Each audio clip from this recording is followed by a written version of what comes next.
Tere, Edgar! Tere! Mis tõi sind haridusteaduste juurde ja kuidas kõik alguse sai?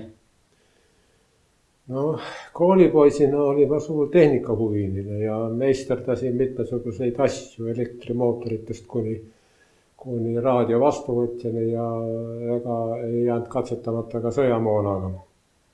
Aga keskkooli lõpetamisel siis otsustasin minna füüsikat õppima, aga ma ei saanud sisse füüsika teoreetilise haru ja tuli leppida pedagoogilise haruga. Kahjuks selleks ajaks ma veel ei olnud valmis sellist asju õppima, niisiis ma ka väga palju ei pidanud neist pedagoogika kursustest ega ka läbitud pedagoogika praktikast. Ja ülikooli lõpetamisel haarasin kinni võimalusest jääda tööle ülikooli üldfüüsikateedri juurde vanemlaborandina. Et seal vähe aega olin töötanud, siis avanes niisugune imeline võimalus töötada 3 aastat allseerias. Ja eks ma seal nägin maailma ühest ja teisest küljest ja tagasi tulnud, siis avastasin, et nüüd tuleb teha otsused, mis edasi saab. Ja alguses otsustasin teha kandidaatdissertatsiooni füüsikast, hygromeetriast. Aga siis sain nagu aru, et ei, see asi ikka päris nagu ei läinud ja korraga kohtasin dotsent Valdo Rotast, kes oli sel ajal üliõpilaste kompleksse uurimise büroo juhataja ja samas tegi ta doktoridissertatsiooni kõrgkooli pedagoogikast ja nii ta siis kutsus mind oma seminari ja siis ma korraga avastasin, et ka selles valdkonnas on omad mingid seaduspärasused ja nii ma astusingi aspirantuuri kõrgkooli pedagoogika alal. Aga varsti jõudsin niisuguse arusaamale, et see kõrgkooli pedagoogika mind ikka päriselt ei köida. Ja siis mitmekordse kohtumise järel professor Peeter Kreitsbergiga sai temast minu juhendaja ja töö sai koolipedagoogika alalt. Ja konkreetsemalt õppematerjali täieliku omandamise kontseptsiooni rakendamine Eesti kooli oludes. Ja edasi see töö asusin tööle Tartu Ülikooli üldpedagoogika kateedri juurde ja aprillikuus kaitsesin kandidaadi väitekirja ja hea meelega märgin ka seda, et see kandidaadi väitekiri nimetati tolleaegses ajakirjas Sovetskaja pedagoogika 5 parima töörea hulgas endises N-liidus. Kui sa asusid pedagoogika teadust uurima, siis kas ma mäletan õigesti, et sa tegelikult töötasid ka mõnda aega õpetajana koolis? Täpselt nii. Aga koolis ma töötasin mõnda aega just sellepärast, et valmistada ette eksperimenti õppematerjali täieliku omandamise kontseptsiooni rakendamiseks. Ja see oli väga kasulik kogemus. Ja kus koolis sa töötasid? Ma töötasin Luunja koolis, Luunja keskkoolis tollel ajal. Ja millised on edasised sinu suuremad teetähised nüüd juba siis haridusteadustes olnud? Ma katsun seda visandada nii see tee lühidalt läbi käies. Nii kui ma asusin tööle ülikooli üldpedagoogika kateedrisse, sai minu töökohustuseks õpetada vene füüsikute rühma. See oli siis lugeda nii loenguid kui läbi viia seminare. Ja kohe muidugi nii, kui ma seal tööle asusin, avastasin, et polegi õpikuid olemas, sellepärast, et tolleks ajaks need endised N-liidu õpikud olid lootusetult vananenud ja niiviisi ideoloogiliselt kallutatud ja sellepärast siis asusingi otsima. Ja selle töö tulemusena sai eestistatud Kanje ja Triskolli õppimise olemust õpetajale ja kuna see tervet pedagoogika kursust siiski ei kaotnud, siis edasi veel sai omakorda eestindatud Lindgreni Saateri pedagoogilise psühholoogia klassiruumis. Ja töö nende materjaliga peagi tegi mulle selgeks, et egaseks õpetajakoolituseks ei olegi ainuõiget sisu ega ka korraldust. Ja see arusaam saatis mind kogu minu järgneva karjääri jooksul. Ja nüüd 1994. aastal tekkis mul imeline võimalus minna enesetäienduste Ameerika Ühendriiks, täpsemini San Francisco ülikooli juurde ja ennast täiendama õpetajakoolituse valdkonnas. Ja pärast seda järgnesid mitmed uuringud ETF-i grantide najal. Kõigepealt uurisin meie õpetajakoolituse lõpetanute hinnanguid meie õpetajakoolituse õppekavale, siis seejärel viisin läbi pedagoogika õppejõudude küsitluse Ameerika õpetajakoolituse standardite kohta ja kuna see uurimus oli varem läbi viidud USA-s ja pärast seda minu uuringut ka Austraalias, Perthi piirkonnas, siis oli võimalik ka võrrelda eri maade õpetajate arusaamu. Samuti sellel perioodil sain mul niisugune arusaamise õpetaja töö hindamist väga oluline küsimus. Ma püüdsin siis need kokku võtta raamatuna õpetuse kvaliteedi hindamine, see ilmus 1998. aastal. Ja veel selles tsüklis järgmise uuringuna jätkus meie õpetajate pedagoogiliste arusaamude ja hoiakute uurimine. Ja see ilmus ka omakorda siis raamatuna 2002. aastal. No pärast seda jätkus mu uurimistöö sihtfinantseeringu raames õpetajate professionaalne areng kiiresti muutuvas ühiskonnas ja selle põhitulemuseks oli tunnianalüüsi metoodika, mis toetus Robert Gagne õppetunni mudelile. Ning pärast seda edasi jätkusid uuringud juba edukuprojektide raames. Minu uurimisteema edukuprojektis õpetajate professionaalne areng ja selle toetamine. Seal põhitulemuseks oli või uuringuks oli välja selgitada millised muutused toimuvad õpetajakoolituse üliõpilaste pedagoogiapsühholoogia kursus õppimised, nende arusaamisest, õppimisest ja õpetamisest. Ja samal perioodil pöörasin ma ka üsna palju tähelepanu koolipraktika ümberkorraldamisele. Olin isegi praktika ümberkorralduskomisjoni esimees, aga meil neid ideid ei õnnestunud päris ellu viia. Ja edaspidi siis jätkus töö 7. raamprogrammi raames Watch Me ja ka õppekava uuringud. Ja 7. raamprogrammi raames me uurisime tagasiside kindlustamist õppeanalüütika varal ja siis õppekavaalased uuringud puudutasid põhiliselt õpetajate hoiakuid riikliku õppekava suhtes ja nende omaniku tunnet.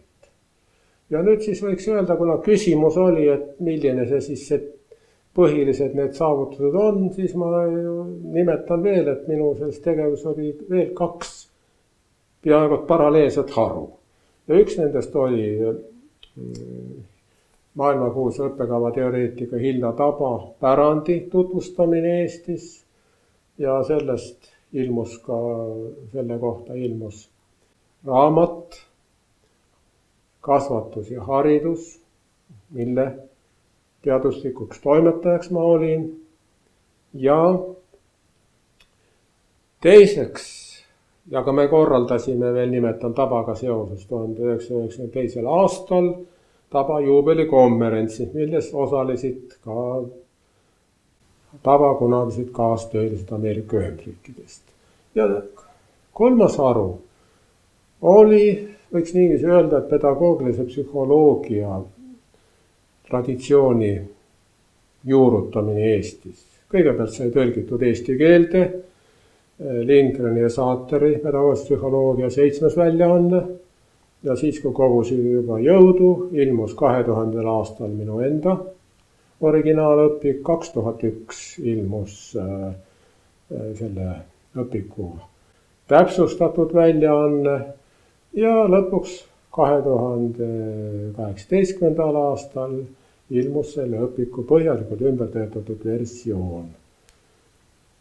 Need oleksid ja ma arvan, et minu akadeemilises tegevuses kõige võib-olla niisuguseks suuremaks saavutuseks oli selle pedagoogilise psühholoogia või pedagoogiapsühholoogia kursuse juurutamine Eestis. Ja praegune emeriteerinuna tegelen põhilise õppekava teooria probleemidega. Väga põnev, hästi palju erinevaid teemasid tegelikult, aga eks nad seonduvad kõik nagu omavahel kokku ka. Pedagoogiline psühholoogia, õpetajate arusaamat, õppekava teooria ja õppekavade arendus tegelikult ka lähtudes nendest erinevatest teemadest.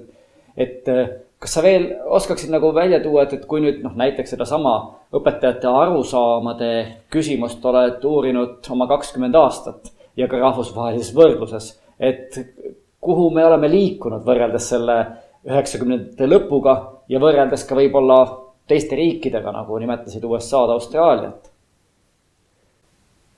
Eks me oleme palju teistelt õppinud ja ka õppinud oma valikuid tegema nende võimalike variantide seas. Ja muidugi on tohutult arenenud rahvusvaheline koostöö. Hästi. Aga millises seisus üldiselt sulle tundub, et on Eestis haridusteadused täna? No sellise hinnangu andmise kriteeriumide leidmine on üsna raske. Aga paar probleemi ma tooksin siiski välja. Ja üks nendest ongi see, et kipub suurenema lõhes süvauuringute ja praktikat puudutavate uuringute vahel. Ja põhjus on lihtsalt selles, et meie õppejõudude ja teadlaste kvalifikatsiooni hindamine toimub. Põhiliseks indikaatoriks on teaduspublikatsioonid, tunnustatud teadusajakirjast ja mis see siis kaasa toob? See toob vajaduse üha enam spetsialiseeruda ja orienteeruda rahvusvahelisele koostööle, et läbi lüüa. Aga samal ajal need uurijad on ka õppejõud ja tegevad õpetaja koolituses ja loomulikult nad õpetavad seda, mis nendele on mida nad kõige paremini valdavad. Ja selle tagajärjel muidugi tuleb siis hõivata palju õppejõude, kes kõik tutvustavad oma teemasid, mida nad uurivad. Aga samas need õppekoda ja koolituse üliõpilased vajaksid enam nende teemades sidumist üheks tervikuks. Ja siin ma näen seda niisugust probleemi ja seetõttu, et seda lõhet ületada, tuleks minu arust enam väärtuste õppeprotsessi tervikuna haaravaid rakendusuuringuid, isegi kui need ei paku rahvusvahelist huvi, aga teenivad meie õpetajakoolituse näiteks huvi. Ja teiseks probleemiks ma nimetaksin raskusi selguseni jõudmisel, kuidas peaks muutuma koolis pakutava hariduse sisu. Et kindlustada õpilaste toimetulek üha kiiremini muutuvas maailmas, mida siis vormivad globaalne massikommunikatsioon ja üleüldine teaduslik progress. Ja praegusel ajal on isegi seatud kahtluse alla, kas PISA-testid ikka mõõdavad neid võimekusi, mis on vajalikud edukaks toimetulekuks tulevases maailmas. Ja seni pole haridusteadus suutnud veenvalt näidata, millised need tulevased võimekused peaksid olema või millises suunas arenema. Aga kas tulevikus võiks või kuhu üldse võiks nagu haridusteadus edasi liikuda? Et mõnes mõttes ma saan aru, sa tõid juba välja 2 sellist suuremat, laiemat probleemi, mis võikski olla selliseks tuleviku väljakutseks, aga võib-olla veel midagi. Ma päris niiviisi ei julge öelda, et mida peaks uurima, aga küll natuke üritaks prognoosida, kuhu liigutakse. Ja kõigepealt ma arvan, et märkimisväärselt suureneb kognitiivse neuroloogia panus haridusse. Praegu on selline seis, et kognitiivne neuroloogia ei suuda veel midagi rohkem pakkuda, kui me üldse teame psühholoogiast ja pedagoogikast. Aga ma usun, et lähimatel aastal toimub siin suur nihe. Teiseks, ma usun, et tänu praegustele ponnistusele jõutakse uuringutega paremini selgusele, milliseid võimekusi peaks kool arendama õpilastest üha kiiremini muutuvates sotsiaalsetes ja tehnoloogilises maailmas. Meil on vaja kindlustada, et uue põlvkonna heaolu ja areng, nii õpilase kui täiskasvanu kui ka kultuuri järjepidevus. Siis kolmandana ma arvan, et kindlasti laiendavad IKT ja selle rakendamise võimalused õppeprotsessis. Selleks pakuvad mitmeid võimalusi õpianalüütika, süvenev rakendamine ja tehisintellekti lahendused. Nii ja selle võimaluse just õppimise toetamiseks. Ja ma usun, et siin on ka paremad väljavaated kognitiivses neuroloogias avastatuna, sest kõik inimõpetaja võib-olla ei suuda jälgida ja siis on sellest palju toest. Nii et hakkab kujunema midagi sarnast geeniuuringute põhjal personaalmeditsiini rakendamisega. Nüüd siis veel 4. probleemina tahaksin nimetada, et kindlasti jääb päevakorda küsimus õpetaja staatusest ja autoriteedist muutuvates tehnoloogilistest ja sotsiaalsetest tingimustest. Ja see probleem ei ole üles kerkinud mitte ainult meil, vaid seda kinnitab ka hiljutine Donald Trump juuniori sõnavõtt Ühendriikide avalikus televisioonis, kus ta võiks kohe niiviisi, võib-olla oli hea sõna, et sõimas õpetajad luuseriteks ja vasakpoolseteks, aga võib küsida, mida peaksid õpilased ja lapsevanemad arvama õpetajatest, kui presidendi poeg teeb selliseid avaldusi. Ja nüüd ma ütleksin niiviisi, et isegi kui meil ei ole õpetajatest inimlikult kahju, siis vastus küsimusele, kelle vahendusel ja kuidas kindlustatakse uue põlvkonna sotsialiseerimine kaugemast tulevikust, tuleb ikkagi leida see lahendus.